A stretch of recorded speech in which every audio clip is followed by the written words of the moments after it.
So Mrinal Saxena, he's a product owner at Philips Healthcare. Philips, as we all know, is a very big brand name and has a huge presence in the healthcare space as well. He has over 13 years of experience in product management across different industries. His expertise lies in defining product requirements and customer engagement. He's been with Philips for the last 3 years in the capacity of a product owner, and he's been building the Philips HeartPrint services. So I'm hoping from a company like Philips, we're going to hear something really, really groundbreaking. Over to you, Mrinal. Very good morning, everyone. My name is Mrinal Saxena. I'm product owner at Philips, taking care of requirements for Philips HeartPrint service. So I have a quick video demonstration. But before we get to the video, allow me to talk a bit about the problem statement first. And it's very central to the human life itself, right? So cardiovascular events, heart attacks. If I talk about it, a heart attack is not something which occurs every night, overnight. It's years in the making, and at Philips, as we discussed, it's like your heart is constantly under the attack. It's just that one fine day it manifests itself without showing up enough symptoms, and then you don't have much time to act upon it. What do we do about it, right? So if you really look around the market, you have enough diagnostic tests, you have treatments, you have tests to find it out. But yeah, what we say is that's not enough.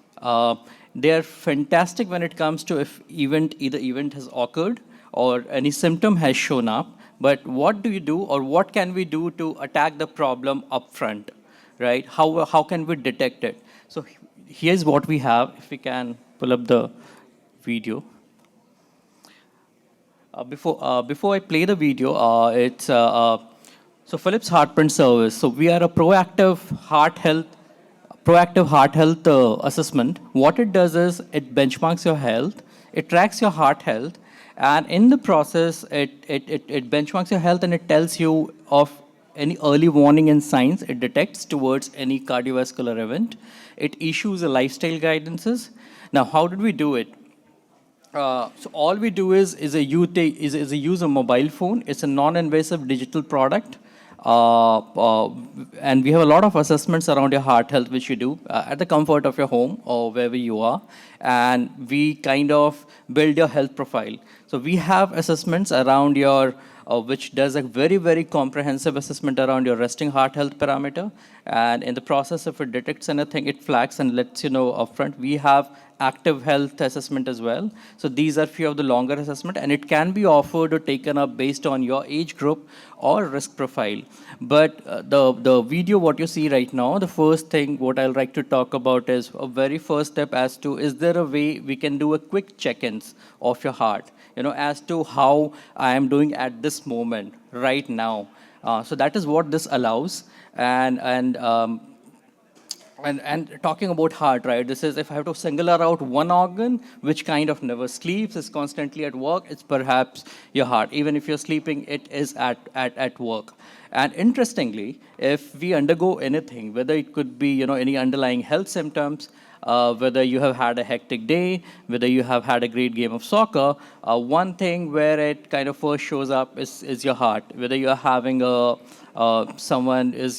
having a sugar, for example, you're having a cuts and a bruise, your heart would have to make up for it either by pacing faster or slowing it down.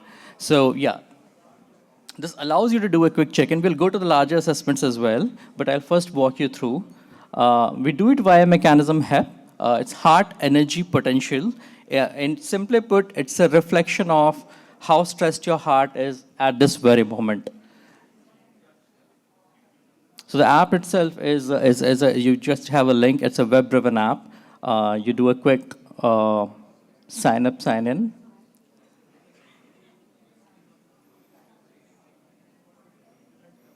And it's a two-step process. It hardly takes around 2 to 3 minutes of your time. Yeah. Go ahead. I'll say find your heart energy potential.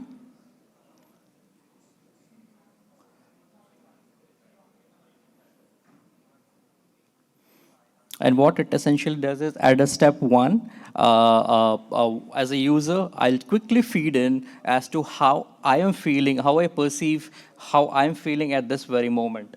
Yeah. Please. Okay, so two important components here. It's just that we ask you, hey, how you feeling right now and how energetic you're feeling right now. It's a very simplistic as to if you, kind of scroll right or left, if I am feeling very pleasant, very unpleasant, probably I've had a tough day at work, I'm not feeling great. And the next step would be how energetic you're feeling. Is your battery fully charged? Are you totally drained out? So it's just that I happen to take this at towards end of the day and just I put it at maybe around 50%.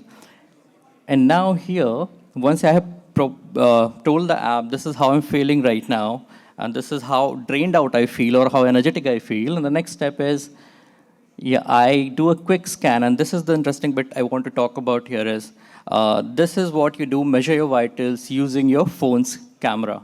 What I did was, I simply trigger the phone camera, position my index finger on the primary camera. It runs for about roughly a minute and records your essential vitals. Now, the technology itself is called PPG, photoplasmography. The science behind it is it uses the photo optics. It passes through your skin, and there's a reflection via cardiovasculature. It reads it, it's passed on to your AI algorithm, and then you get data like your heart rate, blood pressure, heart rate variability, respiratory rate, and so on. And if you talk about the accuracy itself, most of the parameters are at par with clinical grade devices. Blood pressure alone kind of varies around plus minus 5 mmHg what it does. Now, while you do it, all it requires is just couple of things. Make sure you're not moving around, you're not driving, you're not, taking a flight of stairs. You're well rested. You have enough ambient light around you, and then you are doing the scan.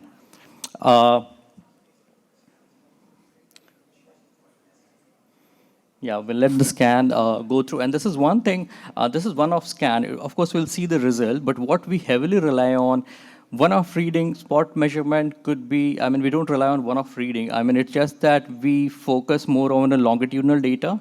We expect you to do this more periodically. Few of the assessment dictates that you come, do an assessment for a week, we give you a more detailed view of your health profile. And what we do is, if we see periodically your readings are haywire and if you're consistently down, we flag it. Hey, looks like something is not right. Why don't you take the deeper assessment? So we have the whole pathway. This is just the start point. It goes up to the clinical pathway. We have, yeah.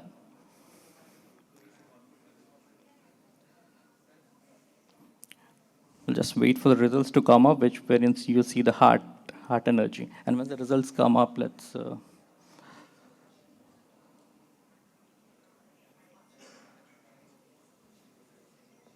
Yeah, if we can pause for a bit. Yeah. It just shows 50%. Allow me to connect back to my initial point as to it is a reflection of how stressed your heart is. And whatever we go through, whether mentally, emotionally, or there's a physical underlying thing going through, the first thing which manifests in the heart. And it takes all the parameters into consideration and it gives out this energy. 50%, of course, you're not doing great. But again, as I said, this is one-off reading. What we expect is do it periodically, and if we observe that you have been constantly or drained out totally, something is not wrong. We put you on a large assessment, or we may even refer you to why don't you have to maybe meet a clinician, so to say. So if you see higher the stress, lower the energy, that's what it is. It's a clear reflection of how stressed your heart is at this very moment. And yeah, let's if you can proceed. So this is right there available for your experience. We have a booth out there. Do visit us. It's a very simple. It takes 2 to 3 minutes for you to experience the scan for yourself and know your heart energy. Yeah, so this is what it allows you to do a quick check-in. Hardly take 2 to 3 minutes, but let me talk about the larger assessments as well, which we have profiler and signature journeys. Yeah, that would be it. If you can pull the file.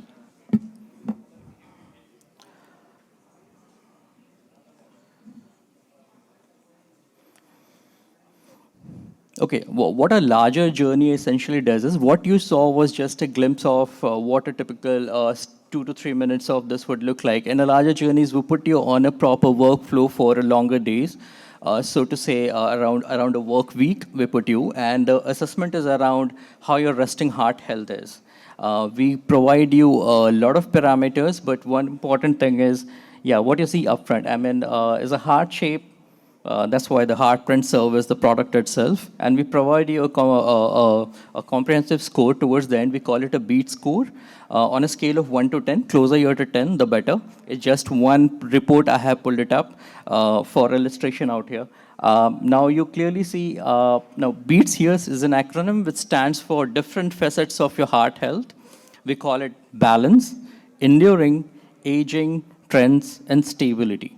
Now, balance in itself is how your physiological and physical health come together, how your mental well-being and physical well-being, and how you're doing it.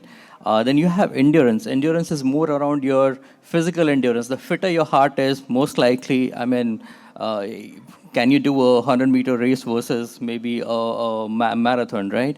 And then that's what the physical endurance of heart, there it shows up. We have mechanism and measures to get this data. We have aging. Aging is purely something age-related risk, which as we grow for heart health, age in itself is a risk factor. You have trends. We have a lot of data, we get it. And then we will be in position to provide you a long-term trend and whether how much we're in control of it. Things are going upside down. We'll let you know and flag it upfront way before it could get into some severe condition. And then you have stability. You know, stability, as the word suggests, is your vital parameters like your heart rate, blood pressure, your respiratory rate, things like that. So that would. So it's just that meaningfully grouped across different entities called BEATS, and we call it a BEATS report. What internally we do is once we have all the data available with us, when you take any of these assessments, there are different assessments out there. We assign the score, and based on that, you get to know as to how you are doing. It's truly that. You are fit until, I mean, or you assume you are fit until you do this and you understand there's a lot where you can improve. If you can scroll below, please. If you can scroll, next page. Oh, sorry. Yeah, thanks. Yeah. For example, this person with a score of 5.7, as we saw it, right? It clearly says your beat score indicates you're a below average heart health. Any further deterioration could be a serious escalation in risk. You better work with your physician. That's the kind of guidance it has. And suggested follow-up because you're not doing great. Please come back and maybe redo this assessment after 3 months. Of course, the expectation is this report is quite detailed. It has a lot of guidances whether you have to eat better, sleep better. Of course, it's a lifestyle guidance, not a clinical product, or we are not in a position to prescribe any medications, but this is more around how you can restructure your lifestyle. Follow the guidances, come back on the app, retake the assessment, and see if you have improved upon your beat score, for example. Okay, as we do that, any critical and crucial findings, we find it across, okay, on a 10, you are on a 5 to 6. Okay, but what are the most important risk factors of you which you should prioritize and focus on first? For this person example, for example, the person already had a symptom of, it was in a high risk of diabetes category, and diabetes a direct correlation with your heart health. That was more on the risk and what are the good factors about you and what factors in control and keep going doing so. Now, I'll go in a bit detail about each of these sector, BEATS as we called it, BEATS as we call it, as to what they represent and how in detail we can go in terms of parameters you get to know about yourself. In terms of balance sector, you see, we have a lot of emotional parameters out here. And this brings me to the point that through our assessment, we as well do SAD analysis, which is your stress, anxiety, and depression. Because your emotional parameters, they have a bidirectional relationship with your heart health. I mean, someone who is either having the traits of anxiety or depression has a much elevated risk of cardiovascular disease compared to who is mentally better off. Then you have heart rate variability. This is again one of the very, very interesting parameter.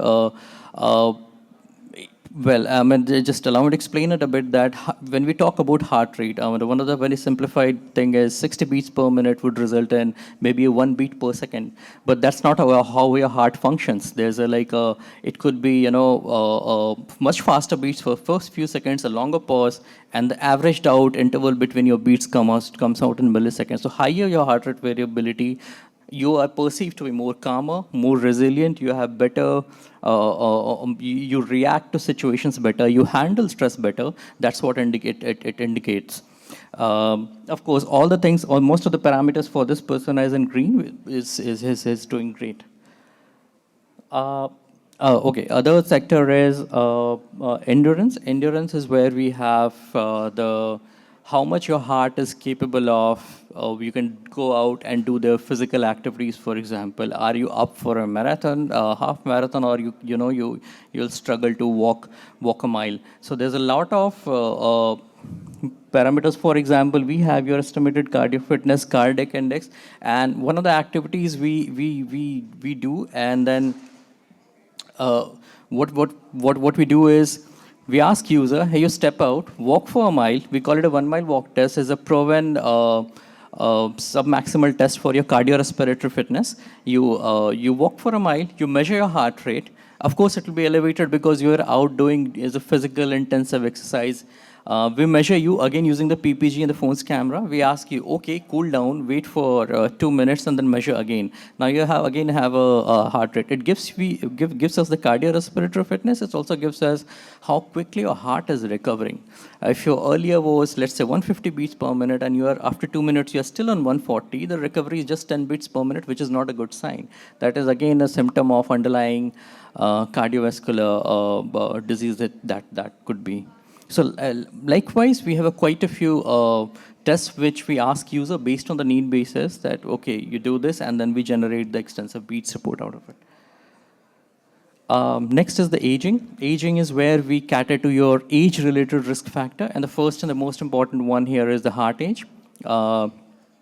Pretty interesting here. So if someone is 30-year-old, and then you believe and assume that your heart is same age as well, but a lot of your lifestyle choices affects that. So for example, and the app will be in position after the assessment to tell you, hello, you are 30-year-old, looks like your heart is 35. In that case, his real age is 41, but heart age is 54. So heart is aging much faster than the real age. And that's purely because it lets you know that because the person is a smoker and the BMI is poorly managed, these affects it. And if you happen to control these factors, you can still gain back certain years. This is one of the very, very key indicator as to of your lifestyle choices. If you have to make any modifications, if you have to start working out, make better diet choices, it helps you out there.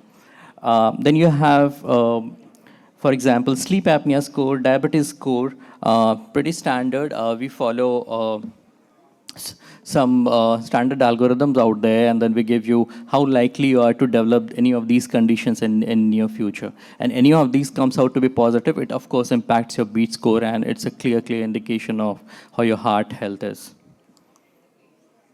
Stability is purely, trends. It draws your long-term pattern for all of these vitals. Yeah, and towards the end is stability sector, which I spoke about, is essentially your vitals as we speak about your heart rate, your blood pressure, your respiratory rate. One of the important things here is we as well do with the heart rate. I will just ask you to pay more focus on the heart rate itself because it does exercise tolerance as well. It says that, okay, your heart rate is 69 beats per minute, which is good. It's in green. But for someone who's having 69 beats per minute, what it does is, in the guidance it mentions, when you work out, make sure that your elevated heart rate is between 113 to 134. It shouldn't exceed 134. Else, these are most likely the cases you have of late been hearing that someone super fit and healthy goes to the gym, and one fine day here, they get some stroke or a heart attack, and suddenly, and it's very tough to understand and believe that how can someone so healthy. It's purely the rubber band effect. If you stretch your heart continuously beyond the limit, it is bound to show up in one form or the other that it's not doing well. So it shows you as well that as well exercise tolerance for your health profile. This is what it is. So these are largely the glimpse of the assessments we do. We right from doing a quick check-ins to a long-term, longitudinal assessments of your resting, of your reactive heart health, right up to if the need be, we'll refer you to on a clinical pathway, and as well and then, yeah, why are we here? Because we believe this strongly positions us for, especially for the insurance provider, as to help you with the dynamic risk management for the people you offer it to. Okay. Thank you so much.